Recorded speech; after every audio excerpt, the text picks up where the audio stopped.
안녕하세요. 저는 얼마 전에 여러 가지 개인 사정으로 이혼하고 혼자 살고 있는 30대 중반의 남자입니다. 제가 고용한 가정부 아주머니와 있었던 일에 대해서 이야기해 보려고 사연을 보냅니다. 제가 초등학생 때 어머니가 돌아가시고 그때부터 쭉 아버지와 단둘이 살았는데 아버지는 사업 때문에 매일 바쁘신 분이었고 저도 제 나름대로 공부하고 직장 다니며 바쁘게 살아왔습니다. 제가 30살이 됐을 때 아버지는 그동안 하시던 사업을 저에게 물려주시려고 했고 그에 따라 저는 경영에 대해서 본격적으로 공부하기 위해 자연스럽게 회사를 그만두게 되었습니다. 그 후로 아버지는 이제 새로운 삶을 살아보겠다며 12살이나 어린 여자와 재혼한 후에 지금은 제주도에서 지내고 계십니다. 워낙에 모아둔 재산이 많으시기 때문에 별 걱정 없이 남은 생을 사시려고 하는 것 같아요. 결국 그 뒤로 저는 이 넓은 집에 혼자 남게 되었고 철없는 나이에 대표님 소리까지 들으며 열심히 회사를 이끌어 나가고 있습니다. 수중에 가진 건 돈밖에 없다 보니 남자가 혼자 살고 돈 많고 좋은 차를 몰고 다니면서 뭐하고 다녔겠습니까? 허구한 날 친구들이랑 술이나 마시러 다니고 새로운 여자를 찾아다니는 게 일이었죠. 옆에서 간섭하는 어머니도 없고 아버지도 없으니 하루에만 여자 3명을 번갈아 가며 데이트할 정도로 방탕하게 살아가고 있었습니다. 비싼 차를 타고 번화가를 누비기도 하고 의미 없는 드라이브를 하면서 여자들을 꼬시기 위해 많은 노력을 했습니다. 그러다 친구의 결혼식에 초대받아 참석한 적이 있는데 기풀이 현장에서 신부 친구라고 소개받은 여자를 보고 첫눈에 반해서 그녀에게 적극적으로 구애하기 시작했습니다. 제껏 만나오던 예쁘고 돈만 밝히는 그런 여자가 아니고 순수하고 때묻지 않은 천사 같은 여자라고 느꼈습니다. 그래서 이런 여자라면 결혼해서 살아도 좋겠다는 생각이 들었습니다. 다만 한 가지 흠이 있다면 그녀의 요리 실력이나 집안을 청소하는 그런 가정적인 부분에서는 조금 부족함이 많은 것처럼 느껴졌습니다. 하지만 요즘 여자아이들이 집안일을 하면 얼마나 잘한다고 그냥 이런 부분은 어차피 가정부를 쓰면 되는 거라서 가볍게 생각했습니다. 그렇게 본격적으로 사귄 지 1년 만에 저희는 결혼에 골인했고 행복한 신혼생활을 즐기고 있었습니다. 그런데 사건이 하나 생기더군요. 어느 날 결혼 전 제 아내와 동거했었다는 남자가 저한테 대뜸 연락이 왔습니다. 그 남자는 저를 만나서 꼭 이야기를 하고 싶은 게 있다며 결국에는 제가 있는 곳까지 찾아오더라고요. 그 남자와 많은 이야기를 나눴는데 간단하게 정리하자면 자기와 지금 제 아내는 같은 회사를 다니다가 만나서 연애하기 시작했고 회사 근처에 원룸을 얻어 2년 가까이 동거를 했었다고 하더군요. 그렇게 동거하면서 잘 만나고 있는 와중에 친구 결혼식에 갔다가 저를 만나게 되면서 자기가 환승 이별을 당했다는 겁니다. 처음에 여자가 먼저 헤어지자고 했을 때는 평범한 연인들처럼 오래 사귀다 보니 사랑도 식고 정도 떨어졌나 싶어서 남자 쪽은 연인 관계를 계속 유지하고 싶어 했지만 헤어지려는 의지가 너무 강해 보여서 더 이상 붙잡지를 못했다네요. 하지만 나중에 자기도 알고 보니 동거를 하던 와중에 저와 양다리를 걸치다가 환승했더라는 사실을 뒤늦게 알게 되었고 본인과 동거할 당시에는 결혼까지 약속한 사이였지만 자기랑 헤어진 이유가 돈 많은 남자를 만나 결혼한 사실이라는 걸 알게 돼서 배신감이 느껴졌다는 겁니다. 돈 때문에 자기를 버리고 저랑 결혼한 사실을 뒤늦게 알게 되고 너무 분하고 억울하고 괘씸한 마음에 참다 저에게 연락을 해서 이런 사실을 말해야겠다고 마음먹었다고 하더라고요. 그 여자는 당신을 사랑하는 게 아니고 당신의 돈을 보고 결혼한 거라고 따끔하게 말을 하더라고요. 저는 제 아내를 사랑했기 때문에 많은 고민을 했지만 그 남자가 충분히 화낼 수 있겠다는 생각이 들긴 들었습니다. 그리고 만약에 이 말이 사실이라면 아내와도 분명히 이야기를 해봐야 하는 문제라고 생각했었거든요. 지금껏 돈만 밝히는 예쁜 여자들만 만나다가 이 여자는 뭔가 다르다고 생각해서 결혼했는데 만약 그게 사실이라면 저는 이 여자와 계속 사는 게 의미가 없는 거잖아요.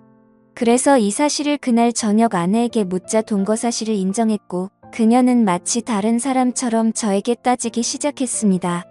사람이 좀 돈 보고 결혼할 수도 있는 거 아니냐면서 발끈 화를 내더라고요. 돈을 보고 결혼하는 게 얼굴과 성격 보고 결혼하는 거랑 뭐가 다르냐면서 자기는 자기가 잘못한 게 뭔지 모르겠다는 겁니다. 저는 그런 그녀의 모습에 머리가 깨질 것처럼 충격을 받았습니다. 어떤 남자에게 그렇게 상처를 주면서까지 돈을 보고 저랑 결혼한 게 너무나도 거부감이 들었고 결국 결혼한 지 1년을 못 채우고 그렇게 그녀와 이혼을 하게 됐습니다. 결혼한 지 얼마 안 돼서 이혼을 겪은 터라 많이 당황스럽기도 하고 아무래도 이혼한 후에 집에 여자가 없으니까 집안 꼴이 엉망진창이 되고 어느 순간부터는 걷잡을 수 없이 집이 더러워졌습니다. 왜 내가 만나는 여자는 모두 이 모양일까 생각하면서 정신적으로도 많이 힘들어서 일도 손에 안 잡히고 앞으로 어떻게 살아가야 하는지 고민이 많이 되더라고요. 도저히 혼자서 어떻게 해야 할지 모르겠다고 느끼는 상황에서 결국에는 청소도 해주시고 식사를 차려주실 분을 구하게 되었습니다. 저는 아르바이트 구하는 사이트에 부인 공고를 냈고 연락이 왔는데 그분이 그렇게 음식 솜씨가 끝내준다는 말을 스스로 하시길래 아주머니를 만나서 이야기를 나눴습니다. 스스로 40대 중반이라고 소개를 했지만 제가 아주머니라고 부르기도 민망할 정도로 젊어 보이고 세련된 느낌이 나는 여자더군요. 보통 가정부라고 말하면 상상되는 이미지가 있잖아요. 머리는 촌스럽게 파마를 하고 펑퍼짐한 옷을 입고 꾸미지도 않는 그런 아줌마 같은 이미지요. 근데 이분은 그런 상상 속 가정부의 모습과 너무 달라 솔직히 조금 놀랐습니다. 요리 실력이면 요리 실력, 집안일이면 집안일, 게다가 전고, 얼굴까지 예쁘니까 당장이라도 집에 와달라고 말씀을 드렸죠. 그러자 자기도 얼른 일을 시작하고 싶었는데 잘 됐다면서 하루라도 일찍 일할 수 있는 곳을 찾고 있었다고 첫날부터 바로 일하게 되었습니다. 일이 일사천리로 진행돼서 참 감사하더라고요. 저는 그날 일찍 퇴근하고 집에 들어갔는데 거지 같았던 집안 꼴이 청소가 많이 돼 있고 집안에는 맛있는 냄새가 진동을 하더라고요. 제가 가장 좋아하는 보쌈 정식이 한가득 상에 차려져 있었고 깨끗해진 집과 맛있는 집밥을 보니까 어찌나 감사한지 울컥한 감정이 들었습니다. 저는 옷을 갈아입지도 않고 식탁에 앉아가 담은 김치와 촉촉한 고기들을 입안 가득 넣었습니다. 음식들이 제 입맛에 어쩜 그렇게 딱딱 잘 맞는지 허겁지겁 씹어 삼킨다고 정신이 없었네요. 이렇게 깔끔한 집에서 제대로 된 집밥을 얼마 만에 먹는 건지 갑자기 그동안 제가 겪은 서러움과 그리움, 외로움 같은 감정들이 한 번에 밀려오면서 눈물이 나오더군요. 떠나간 아내가 원망스럽고 동시에 이 아주머니에게는 너무나 감사했습니다. 오히려 제 아내였던 사람보다 훨씬 더 성격도 톡 부러지는 것 같고 요리 실력은 말할 필요도 없더라고요. 그렇게 시간이 지나면 지날수록 저는 그녀에게 더 많은 호감을 느꼈고 많이 친해지게 됐습니다. 이제껏 연상녀는 한 번도 만나본 적이 없었는데 저도 모르게 점점 그녀에게 빠져들고 있다는 생각이 들더라고요. 그녀는 항상 저와 따로 밥을 먹었는데 어느 순간부터 함께 밥을 먹고 싶더라고요. 그래서 이리 오셔서 아주머니도 같이 밥을 먹자고 했더니 그녀는 자기가 일하는 사람인데 어떻게 겸상을 하냐며 굳고 함께 밥을 먹지 않으려고 하는 거예요. 그래서 저도 혼자 먹는 것보단 같이 먹는 게 밥맛도 더 좋고 옆에 사람이 있어 본 지 오래돼서 옆에 앉아있는 것만으로도 저는 충분히 좋으니까 저희 집에서 일하는 동안은 편하게 이야기 나누면서 같이 밥을 먹자고 말씀드렸습니다. 그러자 아주머니도 알겠다면서 감사하다고 인사를 하시더라고요. 그녀는 외모뿐만 아니라 인성도 정말 곱고 아름다운 분이라는 게 느껴졌습니다. 아무리 일로 엮여있는 관계라고 하지만 저를 많이 배려해주고 모든 면에서 양보해주더라고요. 그녀와 함께 밥을 먹으며 음식들이 어쩌면 이렇게 일품일 수 있냐고 비법을 물어봤더니 아주머니는 웃으면서 자신감을 가지고 하면 된다고 애매하게 말씀을 했습니다. 저는 그 모습조차도 멋있어 보이고 내일은 어떤 음식을 먹을 수 있을까 기대하면서 잠이 들었습니다. 오죽했으면 밥을 먹기 위해서 빨리 퇴근하고 집에 가고 싶다는 생각을 하겠습니까? 마누라랑 살 때에도 이렇지는 않았는데 요리 잘하는 사람과 함께 산다는 게 얼마나 축복인지 모릅니다. 게다가 살림을 어찌나 잘하는지 옷에서는 항상 좋은 섬유유제 향기가 나고 바닥에는 먼지가 하나도 없었으며 모든 물건들이 가지런히 정리되어 있었습니다. 그런 아주머니에게 항상 보너스 차원으로 돈을 더 넣어주며 앞으로도 잘 부탁드린다고 말했죠. 주말에 저는 딱히 갈 데도 없고 비가 너무 많이 와서 온종일 집에서 컴퓨터 게임이나 하고 드라마를 몰아서 보고 있었는데 노크 소리가 들려서 나가보니 아주머니가 오셨더라고요. 아주머니가 조심스럽게 문을 열고 들어오는데 비 오는데도 장보고 오느라 옷이 다 젖었다면서 당황스러워하는 표정이 역력하더라고요. 저는 감기 걸리겠다면서 제가 가지고 있던 제 아내의 옷을 줬어요. 아주머니가 평소에 잘 입지 않는 스타일의 짧은 치마와 흰 티셔츠였는데 그 옷을 입고 나온 아주머니를 보면서 나이가 정말 40대가 맞나 싶을 정도로 젊게 느껴졌습니다. 그 모습이 한창 물오른 30대 초반의 미시 아줌마와 견주어도 빠지지 않을 피부와 몸매에 저도 모르게 빠져들고 말았습니다. 피부는 하얗고 잡티가 하나도 없었으며 항상 생글생글 웃는 표정에 제 아내의 옷을 입어서 그런지 제 아내의 모습과도 비교가 많이 되더라고요. 당연히 제 아내보다 이 아주머니가 훨씬 더 외적으로는 아름다웠습니다. 그녀는 곧장 주방에서 일을 시작했는데 식사 전까지 시장하실까봐 간식으로 김치전을 만들었다고 이거랑 막걸리 한잔하면서 좀 쉬고 있어라고 하더라고요. 저는 너무 좋아서 연신 고맙다고 인사하고 드라마 보면서 김치전과 막걸리를 즐겼습니다. 어쩜 이렇게 노릇노릇하게 잘 구웠는지 허기진 타이밍에 만들어주시는 것까지 정말 완벽하더라고요. 제가 특히 좋아하는 김치전은 얇고 바삭하게 구운 건데 그마저도 완벽해서 또 한 번 감동이 밀려왔습니다.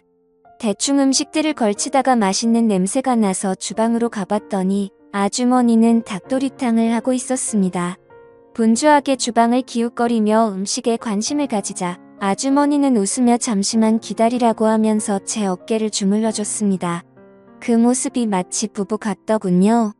저는 이 순간이 참으로 행복했습니다. 저는 가끔씩 깨끗하게 청소가 되고 음식 냄새가 진동하는 이곳이 과연 내 집이 맞나 하는 생각이 들곤 합니다. 이혼한 후로 술에 빠져서 더럽게 살았는데 이 여자가 오고 난 뒤로 모든 게 달라졌거든요. 그렇게 혼자 생각에 빠져 있을 때쯤에 닭도리탕이 완성됐고 저는 밥을 먹으며 아주머니와 계속해서 막걸리를 걸쳤습니다. 아주머니도 비가 와서 그런지 막걸리가 당겼다면서 김치전 해주면서 막걸리 한 잔이 꼭 하고 싶었다고 웃으며 말하더군요. 저는 그녀와 그렇게 닭도리탕을 가운데 두고 김치전과 막걸리를 즐기기 시작했습니다. 많이 말고 딱 한 병만 먹자고 했던 우리는 시간 가는 줄 모르고 늦은 밤까지 시간을 보내고 많은 이야기를 나눴습니다. 아주머니는 아직 나이도 젊고 남의 집에 일이나 하러 다니실 분은 아닌 것 같은데 어쩌다 이 일을 하시게 된 거냐고 물어봤습니다. 10년 동안 전업주부로만 있다가 2년 전에 이혼하고 먹고 살려고 일자리를 찾다 보니 지금 이렇게 된 거라고 하더라고요. 그녀의 여러 가지 속사정을 들었고 저도 속사정을 말하면서 저희는 아주 가까워졌습니다. 추적추적 비가 오던 어느 날 그녀와 김치전에 닭도리탕을 실컷 먹고 막걸리를 한잔하다가 결국 저희는 정식으로 한번 만나보기로 하여 연인 사이로 발전하게 됐습니다. 2년 동안 혼자 지낸 그녀는 제게 마음을 쉽게 열어주더군요. 연인 사이라고 하지만 그래도 금전적으로 엮여있는 관계이기도 하니까 저는 좀 더 신경 써서 그녀를 챙겨줬습니다. 이전에 아주머니에게 드렸던 돈을 거의 2배 정도 되는 돈을 드렸고 그녀와 더 돈독한 사이로 발전하게 되었죠. 그렇게 지낸 지 벌써 6개월째입니다. 부부처럼 붙어 살지는 않지만 매일 저희 집으로 오는 그녀와 저는 데이트를 하고 행복한 시간을 보내고 있습니다. 하루는 아버지와 상의할 일이 있어 제주도에 가서 이런 사실들을 말씀드렸더니 아버지는 아직 손주도 못 봤는데 그렇게 나이 많은 여자 만나서 어쩔 것이냐고 당장이라도 헤어지라는 식으로 말씀하시더라고요. 아버지의 입장도 이해가 충분히 가는데 저는 고민입니다. 이 여자를 놓치기에는 너무나도 완벽한 것 같아서 생각이 많아집니다. 오늘의 사연 여기까지입니다. 지금까지 제 사연을 들어주신 모든 분들 감사합니다. 구독과 좋아요 알림 설정 눌러주세요. 그럼 모두들 행복한 하루 보내세요.